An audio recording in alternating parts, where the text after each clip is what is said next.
I wanted to do something with the NFL as we now look forward to the 2023 season and put each team into 5 different buckets. So before we reveal it, let me tell you what the 5 buckets are.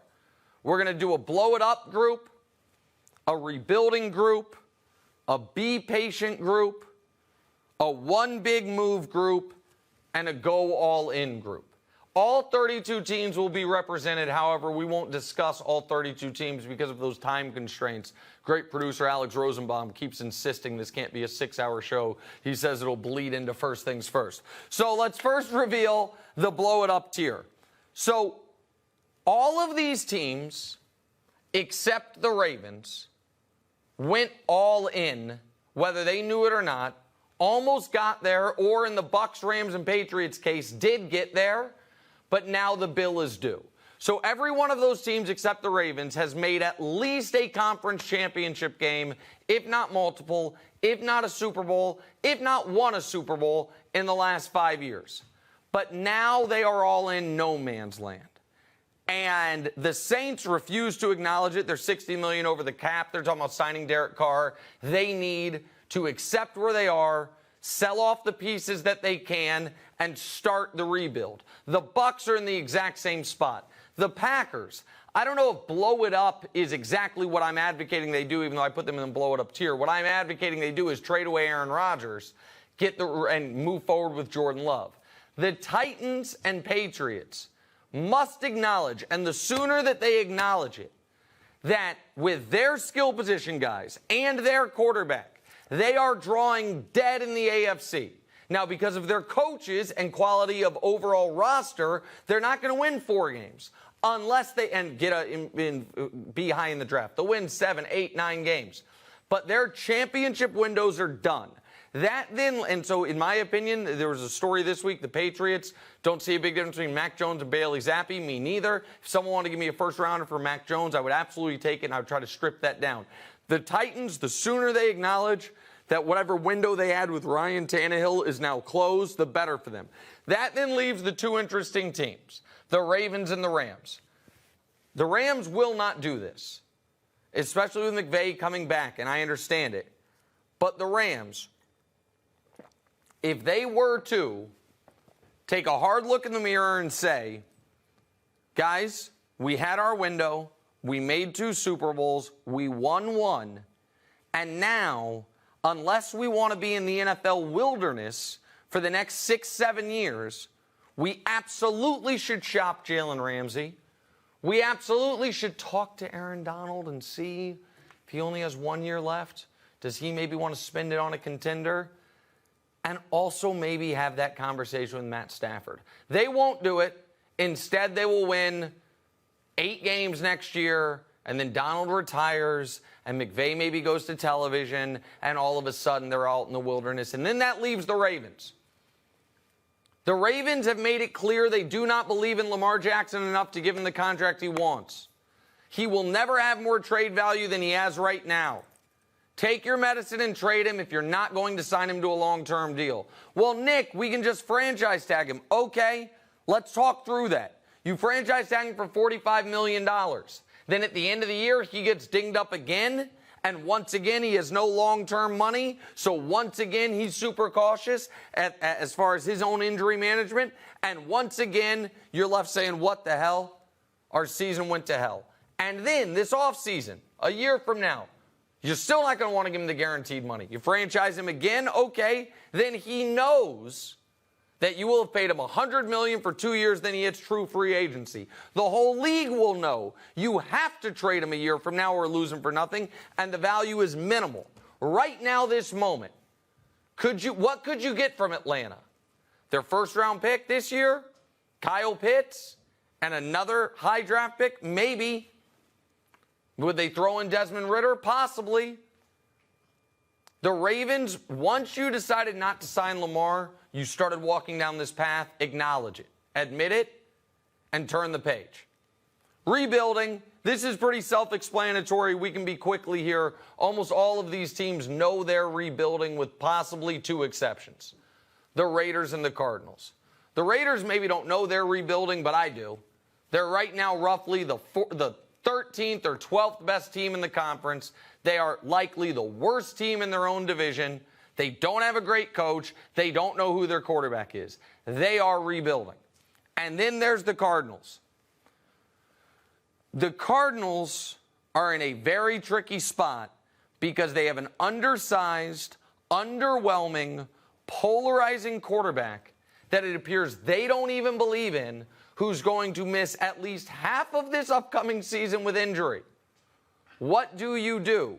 The answer is you start rebuilding, and you hope and pray that Kyler, from a health perspective, from a football evolution perspective, and from all, there's so much smoke, there's got to be some fire about him not being a great personality in that locker room. From a maturity perspective, that he, during this injured time, grows up as a player and as a leader, and that you just take your medicine this year.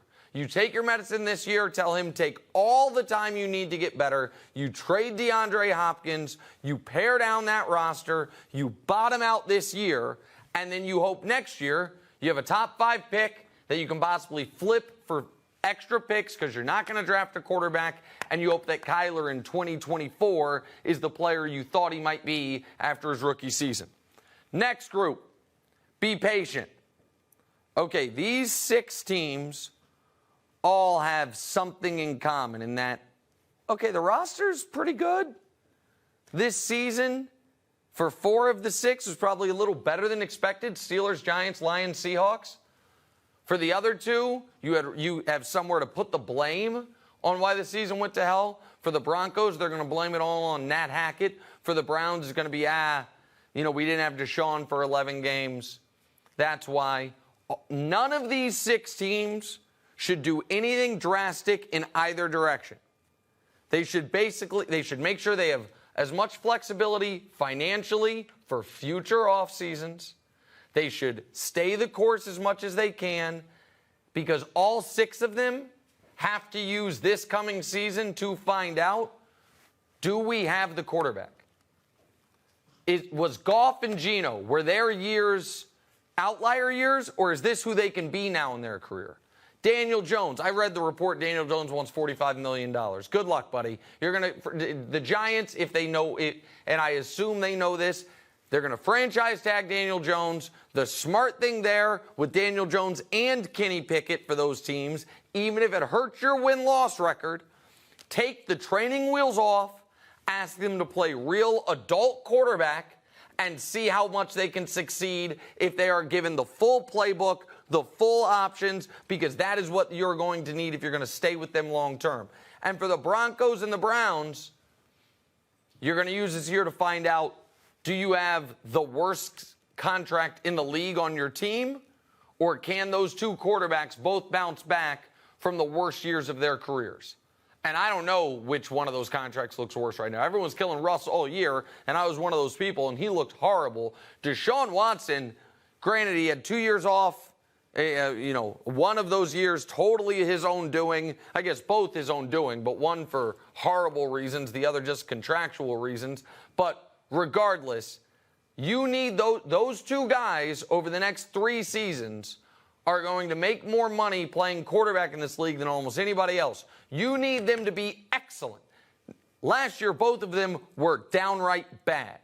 So you be patient. You see if they get back to being who you signed them up to be. If not, you have a really tough decision this following offseason as far as what you're going to do franchise-wise. If they do, the next offseason, you can go try to become a true contender. All right, one big move. These teams are all, in my opinion, set up relatively well. And the Jags are not in the greatest cap situation. The Bills, Josh Allen's money goes up. We understand that. But they all, if they really want to, could add one significant piece.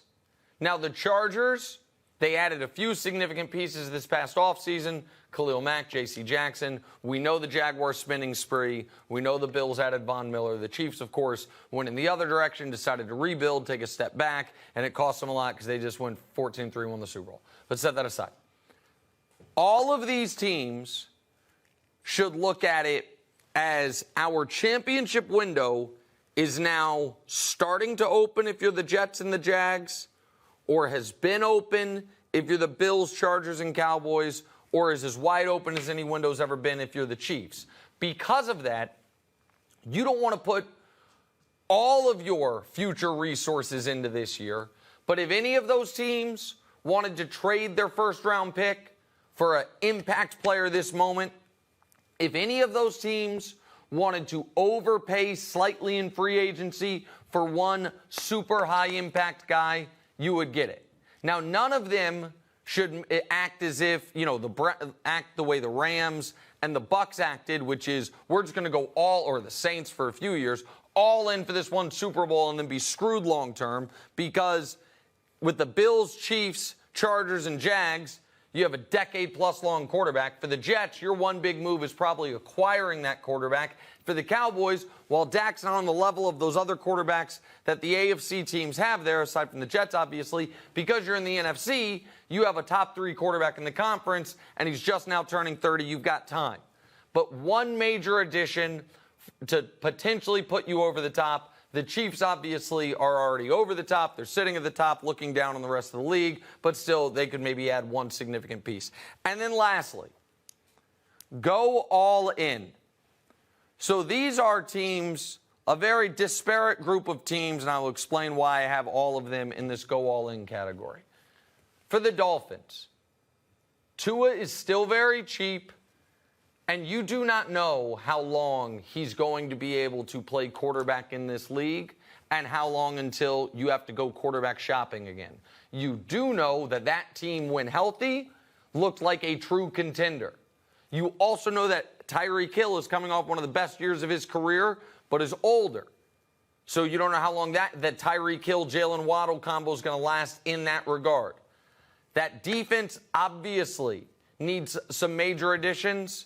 If you're Miami, I would put major resources into this offseason and keep my fingers crossed that Tua stays healthy and see what we can do. The Niners, you can only come this close for so long before your core pieces start to say, okay, it's not going to happen.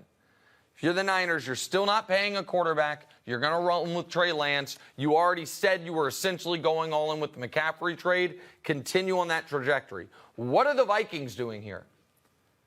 The Vikings are tied to Kirk Cousins in a way they don't really want to be, but they are. After the year they had, the way it ended, with that defense being exposed the way it was, the Vikings should try to remake their defense the way the Bengals did a couple years ago, overspending in free agency in a wide-open NFC to see if, hey, Aaron Rodgers leaves, maybe the Eagles have Super Bowl hangover, the Cowboys are the Cowboys, the Niners don't know who their quarterback is. Try to turn your 13-win team that no one believed in into a 13-win team that actually people think could do damage in the playoffs. And then the Bengals and the Eagles. The two last Super Bowl losers, neither of whom is yet paying their quarterback. I know the Bengals are about to, and the Eagles are likely about to as well. But even if you pay those guys, that contract won't kick in this coming season. Both of these teams have two awesome receivers. Both of these teams, in my opinion, had defenses that were great regular season defenses. The Bengals have a pretty damn good postseason defense too, but you could add a superstar on the back end if one's available. So when I say the Rams should be talking about trading Jalen Ramsey, these are the teams that should be calling about him. Try right now, if you're Cincinnati, before you have to move on from T. Higgins, because you're not going to have Higgins and Chase. I know Joe Burrow said Super Bowl windows my entire career. Maybe. But these teams should be your biggest offseason spenders. The Eagles have multiple first-round picks. They have the Saints' first-round pick. They could flip that. These are teams that should absolutely make moves this offseason saying, we are trying to win the Super Bowl in 2023, and we're going to put it on the credit card and deal with the consequences of that after. Hi, everybody. Thanks for watching. Subscribe here to get the latest from the show. Also, be sure to check out more of the best clips from The Herd or go watch a few segments from other shows on FS1.